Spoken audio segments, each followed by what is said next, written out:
곱셈하고 나눗셈부터 먼저 계산을 하는데 여기서도 만약에 괄호가 있다라고 하면 어떻게 해야 되죠?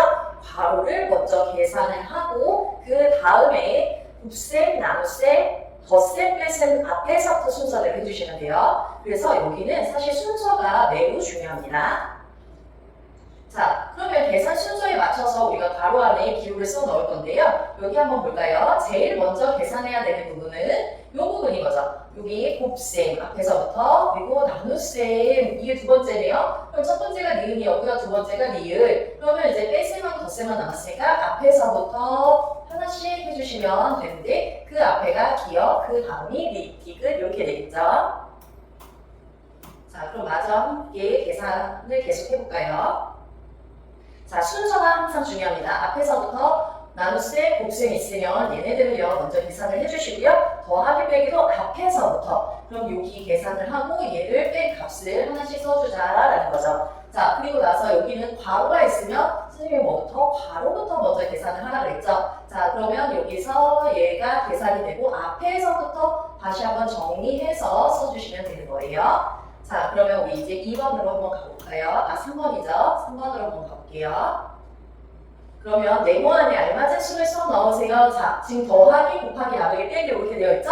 그럼 곱하기부터 먼저 계산을 하는 거니까 여기 정리를 해주고 그 다음은 나누기 하셔야 되겠죠? 자, 그 다음에 다시 앞에서부터 뭘 해주시면 돼요? 더하기, 빼기 이 순서대로 차근차근 하나씩 식을 쓰는 연습을 하셔야 됩니다. 자, 그러면 우리가 괄호가 있으면 괄호를 먼저 계산을 해야 되겠죠? 근데 그 괄호 안에서도 만약에 이렇게 곱하기랑 더하기가 섞여 있으면 누구? 곱하기부터 먼저 계산을 한다라는 거예요. 그리고 나머지는 그대로 써져 있죠? 그러면 보셔야 돼요. 40 빼기 그대로 써져 있으니까 아, 요 부분을 계산을 해서 쓰는 자리구나. 그리고 40 빼기 그 다음 계산이 사실 나누기였죠? 그럼 요거 마지막 빼기까지 정리해서 써주시면 되는 거예요.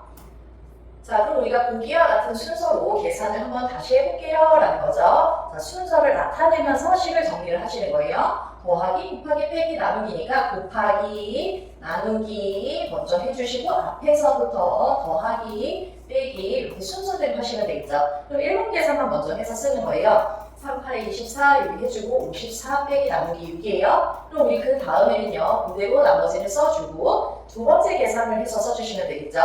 그리고 여기 세 번째 계산 얘를 쓴 다음에 마저 네 번째 계산까지 해서 쓰면 이제 정리가 되는 겁니다. 자, 그럼 여기는 괄호가 있으면 선생님 괄호 먼저 해야 된다고 했죠? 그리고 앞에서부터 곱하기 그리고 나누기를 계산을 해주세요. 순서대로. 그 다음에 남아있는 빼기까지 계산을 하시면 되겠죠? 자, 그럼 괄호 안에 계산 첫 번째 계산부터 먼저 해볼까요? 아, 이렇게 계산을 하라는 얘기구나. 자, 그러면 여기에서 8이 16, 160이고요. 얘는 먼저 그대로 써주세요. 그럼 160 빼기 얘가 9 이렇게 되는 거니까 얼마다? 151이다라는 거죠. 항상 순서 먼저 정확하게 쓰고 그거에 맞춰서 식을 쓰는 연습 예상 꼼꼼히 하시길 바랍니다.